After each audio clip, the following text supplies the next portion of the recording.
어제 이어서 오늘은 마리아의 남편인 요셉에 대한 이야기가 이어지고 있습니다. 하나님께서는 하나님의 뜻을 하나님의 사람들을 통해서 이루어 가십니다.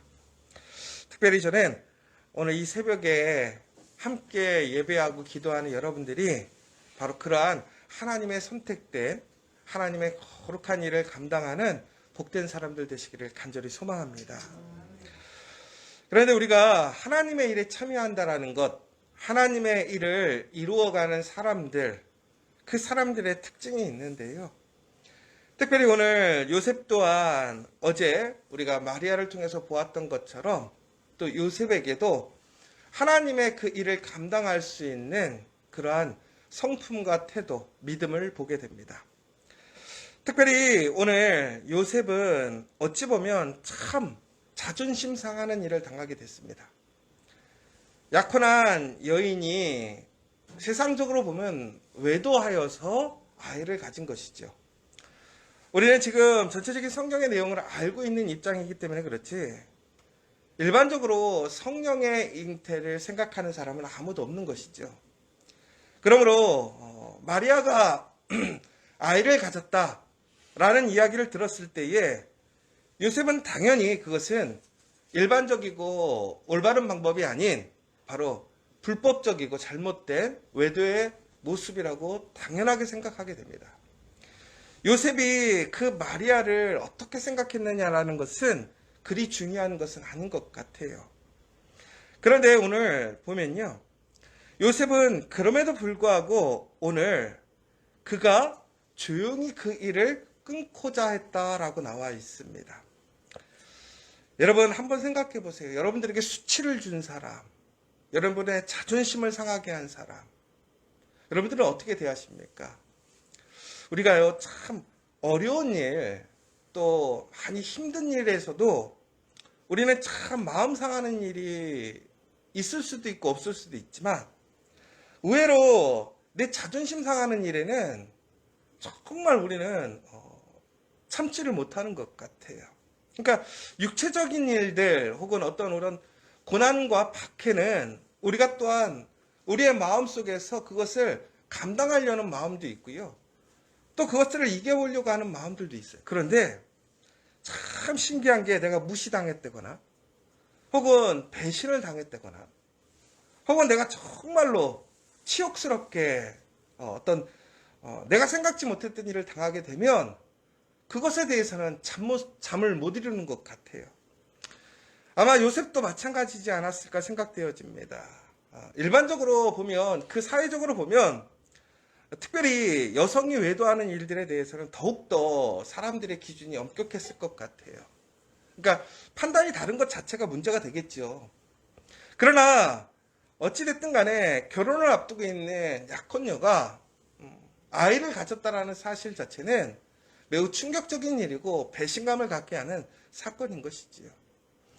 우리가 원칙적으로 율법적으로 보자면 그것을 우리가 그냥 조용히 넘어갈 일이 아니라 불러다가 돌로 쳐 죽일 수 있는 사건인 거예요.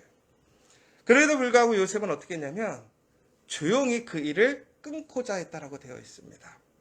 왜 그랬느냐? 이게 제일 중요한 것 같아요. 오늘 요셉을 나타내는 단어가 있습니다. 그게 뭐냐면 바로 요셉은 의로운 사람이다 라고 되어 있습니다.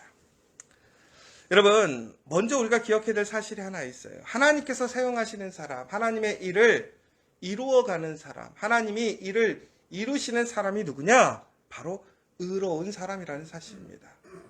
여러분들도 그러한 의로운 사람들 되시기를 간절히 소망합니다. 그런데 여러분 여기서 이제 중요한 것은 의로운 것이 과연 뭘까라는 것이지요. 오늘 요셉의 태도는 의로움과는 약간 다른 모습을 보여주고 있어요. 우리가 의롭다라고 하는 것은 우리가 법 안에서 그 법을 잘 지키는 사람이다라고 생각할 수 있어요. 원칙적으로 오늘 요셉이 마리아에게 의로우려면 그들이 일반적으로 생각하는 의로움의 기준에서 보자면 오히려 마리아를 불러다가 정죄해서 그의 깨끗함을 드러내고 그의 부끄러움을 씻는 것이 어찌 보면 의로울 수 있는 것이지요. 그런데 그는 의로웠기 때문에 오히려 조용히 그 사건을 드러내지 않고 끊으려고 했다라고 나와 있습니다. 여러분, 의롭다라는 것은 단순히 옳고 그름을 판단하는 것이 의로움이 아니라는 사실이에요. 율법적인 사람이 의로운 것이 아니라는 거예요. 그러니까 우리가 이것이 법이요라고 얘기하는 사람들 있잖아요. 근데 그런 사람들을 우리가 흔히 그러잖아요. 그런 사람 쳐놓고 의로운 사람 하나도 못 봤어요. 그렇죠? 법대로 사는데 왜 우리는 그 사람들을 의롭다고 생각하지 않을까요? 결국은 의롭다라는 것은 법의 옳고 그름을 더 떠나서 어떠한 사람들을 조금 더 배려하고 존중하는 태도를 잊지 않으면서도 그 원칙과 그 정당함을 잃지 않는 것이 의로움이라는 사실입니다. 그러니까 여러분, 의로운 사람이 된다라는 것이 단순히 우리가 어떤 법률적인 지식, 율법적인, 도덕적인 그런 윤리적인 일들을 잘 지키고 그것을 판단하고 이야기하는 것이 의로운 것이 아니라 바로 그런 지식적이고 윤리적이고 도덕적인 일들과 동시에 다른 사람을 어떠한 상황에서도 배려하고 존중할 수 있는 사람. 다시 얘기하자면 그 인간이라는 그 하나의 사람을 끝까지 존중해주고 인격적으로 대할 수 있는 태도가 의로운 사람이라는 거예요. 왜 그러느냐? 바로 그 한 사람 자체가 바로 하나님의 피조물이고 하나님이 가장 존귀하게 세운 사람이기 때문에 그렇다라는 거예요. 여러분, 그래서 예수님께서는 이 땅에 오셔서 바로 우리 모든 인간들을 그 어떠한 한 사람도 그러니까 제외시킴이 없이 모두 다 존중하시고 배려하시고 사랑하셨기 때문에 우리는 누구든지 예수를 믿으면 구원에 이르는 복을 얻게 된 거예요. 그러니까 예수님이 의로운 사람이다라고 하는 것은 예수님이 의로우셔서 우리가 생각하는 어떤 율법적인 예수님이셨다면 우리는 이미 모두 다 심판 가운데서 멸망하고 말았을 거예요.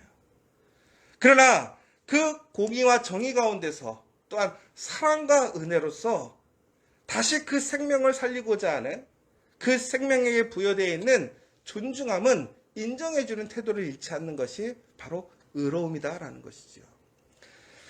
여러분, 이것은 참 쉬운 일이 아니에요. 나에게 잘한 사람한테는 우리는 잘하게 되어 있습니다. 공정하게 대합니다. 그러나 나에게 잘못한 사람, 나의 뒤통수를 친 사람, 그 사람들에게 우리가 공정한 태도를 갖는다는 것은 쉽지 않아요. 그런데 여러분, 여기서 오해하지 않아야 될 것이 있어요. 우리가 악한 방법으로 우리에게 대항하는 자들에게도 이렇게 배려하고 존중하고 기회를 줘야 할 것인가? 참 어려운 것 같아요. 여러분, 회개하고 혹은 그 잘못을 시인하고 인정하고 묵묵히 있는 사람들에게는 우리가 조금은 더 배려할 수 있고 존중하는 태도를 지킬 수 있을 것 같아요. 그럼에도 불구하고 여러분들에게 악하게 대항하는 사람들 어떻게 해야 되겠어요? 철저히 밟아야 되겠죠. 철저히 용납하면 안 되겠죠. 왜? 그래야 공의가 살아있고 정의가 살아있다는 것을 나타낼 수 있잖아요. 참 이게 어려운 숙제인 것 같아요. 의롭게 산다라는 것. 과연 어느 만큼 누구에게 그렇게 행동해야 될 것인가? 여러분, 여기서 우리가 분명히 알아야 될 사실은 오늘 요셉이 마리아의 그냥 지금 상황적으로 봤을 때 우리의 인간적인 상황으로 봤을 때 그 외도 사실 자체를 덮어준 것이 아니라는 사실이에요. 그 사실은 누가 책임지게 한 거예요? 마리아가 책임지게 한 거예요. 그러나 그가 판단하고 그가 그 사람에게 어떤 힘을 주거나 혹은 무엇인가 어렵게 할 수 있는 그 태도를 그는 배려하고 용서해줬다라는 거예요. 그러니까 죄는 용서하지 않았지만 그 사람에 대한 그 본질적인 태도는 잃어버리지 않는 것이 의로운 사람이다라는 것이죠. 그래서 우리가 지난번에도 새벽에도 우리가 설교했었는데 죄는 미워하되 사람은 미워하지 말자. 그런데 이것이 참 어려운 태도인 것이죠. 오늘 이런 요셉은 그럼에도 불구하고 그 죄에서는 분명히 구별되고 잘못된 것을 끊고자 했기 때문에 그것은 분명히 구별 지은 거예요. 그러나 마리아라는 그 한 사람에 대해서는 그 사람의 최후의 그러한 모습을 배려하고 존중해주고 전국에는 그를 보호해주려고 했던 그런 선한 마음이 있었다라는 사실이에요.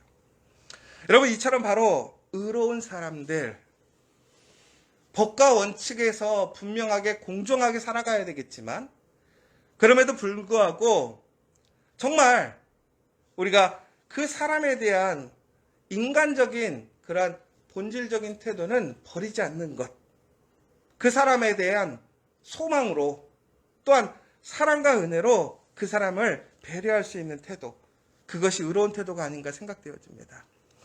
여러분, 이것은 참 쉽지 않은 일인 것 같아요. 그러나 우리가 예수님을 통해서 받았던 그 은혜와 그 배려와 그 사랑을 기억하시면서 죄는 분명히 우리는 멀리해야 되고 또한 구별지어야 됩니다. 그러나 그 사람에게는 우리의 감정마저도 실어버려서 그것이 오히려 더 큰 다른 문제를 야기시키지 않도록 해야 할 것이라고 생각되어져요. 종국에는 우리가요, 그 실망과 원망이 생기게 되면요, 그 문제의 별개의 다른 문제들이 또한 우리를 죄짓게 하는 일들이 있는 것 같아요. 그러니까 의로운 사람이라는 것은 이런 것 같아요. 팩트인 사실에 대한 그것에 대해서는 분명히 우리가 그것을 구별짓지만 그것으로 인해서 내가 또한 그 사람에게 죄를 짓거나 불의한 방법으로 혹은 나의 감정을 전가시키거나 쏟아붓지 않는다라는 사실인 것이죠. 여러분, 오늘 이 시간 정말로 우리가 그 하나님 앞에서 정직하게 의로운 사람 되시기를 간절히 소망합니다. 그런데 놀라운 것은 뭐냐면 바로 그 가운데서 그 또한 성령의 이야기를 듣게 돼요. 천사의 이야기를 듣게 돼요. 이것이 하나님의 계획이라는 사실인 것이죠. 우리가 하나님께서 사용하시는 사람의 특징을 또 한 가지 보게 되는데 어제도 우리가 보게 되었어요. 바로 순종하는 거예요. 그러니까 마리아와 요셉의 공통점이 있어요. 뭐냐? 분명히 자기의 생각이 있어요.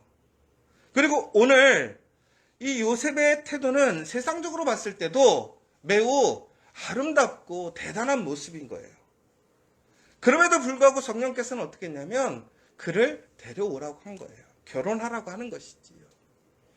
그러자 그는 어떻게 하게 됩니까? 그 말씀에 순종하여 마리아를 데려왔다라고 되어 있어요.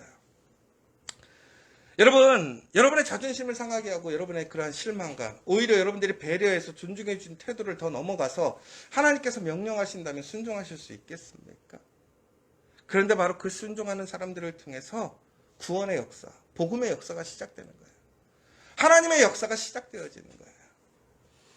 여러분, 나의 생각, 나의 뜻이 아무리 의롭고 또한 많은 것을 양보하고 포기했을지라도 하나님께서 우리에게 말씀하신다면 끝까지 그 하나님을 신뢰하고 순종하는 저와 여러분 되시기를 간절히 소망합니다. 바로 그 의롭고 순종하는 사람을 통해서 하나님의 뜻이 이루어진다라는 거예요. 그런데 여러분, 이거 한 가지만 기억하셨으면 좋겠어요. 어떻게 마리아도 그렇고 요셉도 그렇고 하나님의 말씀을 들었을 때 그렇게 순종할 수 있었을까요? 여러분, 한번 오늘 마음속에, 만약에 꿈속에서 여러분들이 그러한 꿈을 꿨다고 생각해 보세요. 여러분, 그렇다면 하나님의 음성을 들었다고 여러분들 바로 이처럼 여러분들이 순종하실 수 있겠습니까?